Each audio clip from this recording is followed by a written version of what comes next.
வணக்கம் அன்பர்களே. சிபிஎல்லின் சிந்தனை களம் தினம்பொரு திரவியம் மனதுக்கும் உடலுக்கும். வாழ்க மகிழ்வுடன். ஜவஹர்லால் நேரு அவர்கள் இந்தியாவினுடைய முதல் பிரதமர், சுதந்திர இந்தியாவினுடைய முதல் பிரதமர்.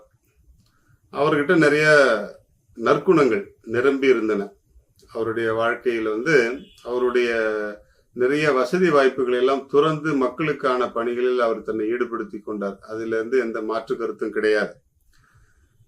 ஆனா அவர்கிட்ட ஒரு இன்டர்வியூல சாதாரணமா கேட்கிறாங்க, நம்முடைய ஏன் இவ்வளவு நீங்கெல்லாம் ஒரு சொபிஸ்டிகேட்டட் லைஃப்ல இருக்கிறீங்க, வசதியான வாழ்க்கையில இருந்திருக்கிறீங்க, ஏன் இவ்வளவு போராட்டங்கள் துன்பங்களை எல்லாம் நீங்க சந்திக்க முன்வரீங்க அப்படின்னு சொல்லிட்டு ஒரு பத்திரிகையாளர் அவர்கிட்ட கேட்கிறாங்க.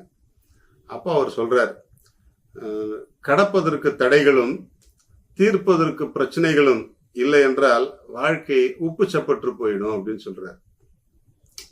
there is no taste without problems and struggles அப்படின்னு சொல்றார். லைஃப்ல வாழ்க்கையில இந்த மாதிரியான தடைகளும் பிரச்சனைகளும் இல்லை அப்படின்னு சொன்னா வாழ்க்கை ருசி இல்லாம போயிடும் அப்படிங்கறத ஜவஹர்லால் நேரு சொல்றார்.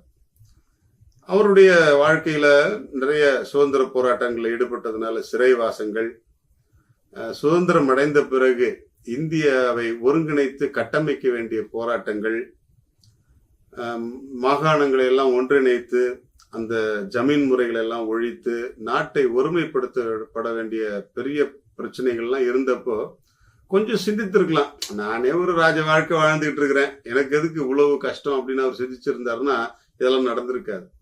அன்னைக்கு இன்றைக்கு இருக்கக்கூடிய நம்முடைய அரசியல் தலைவர்கள், ஆளுமைகள்லாம் கொஞ்சம் பாருங்களேன், எவ்வளவு வசதியா வாழ்க்கையை வாழ வேணுமோ அப்படி வாழ்ந்துக்கிறாங்க.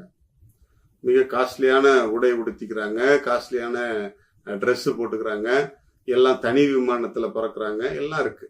ஆனா வாழ்க்கையையும் வாழும் சமுதாயத்தையும் கட்டமைக்கக்கூடிய ஒரு ஆற்றல் இருக்குதா அப்படின்றது கேள்விக்குறிதான்.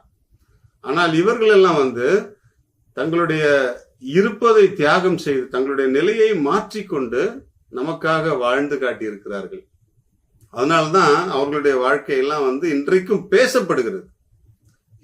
பேசப்படுகிறது, நினைவு கூறப்படுகிறது, போற்றப்படுகிறது. எனவே நாமும் நம்முடைய வாழ்க்கையில் எல்லா தடைகளையும் பிரச்சனைகளையும் அணுகி பார்ப்போம்.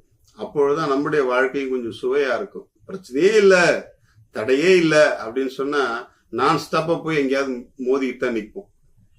அதனால ஸ்பீட் பிரேக்கர் மாதிரியோ அல்லது சாலையில் தோண்டப்பட்ட பள்ளம் போலவோ அல்லது ஏதோ ஒரு தடைக்கல்லை போலவோ நமக்கு பிரச்சனைகளும் தடைகளும் வரும்பொழுது நாம் அதை ஏற்றுக்கொண்டு பக்குவப்பட முயற்சிப்போம். வாழ்க்கை சுவையாகும். நம்முடைய தலைவர்களும் இந்த பக்குவத்தோடு நமக்கு தேர்ந்தெடுக்கப்பட இந்த தேர்தல் நேரத்தில் நாமும் அதை எதிர்பார்ப்போடு வாக்குரிமையை பயன்படுத்தி வாக்களிப்போம். வாழ்க மகிழ்வுடன்.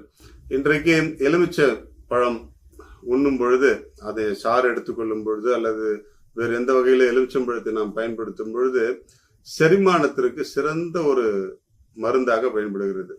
நம்முடைய உடலில் உண்ட உணவு செரிப்பதற்கு எலுமிச்சம்பழம் மிக சரியான ஒரு பக்குவமுள்ள செரிமான மருந்தாக பயன்படுகிறது.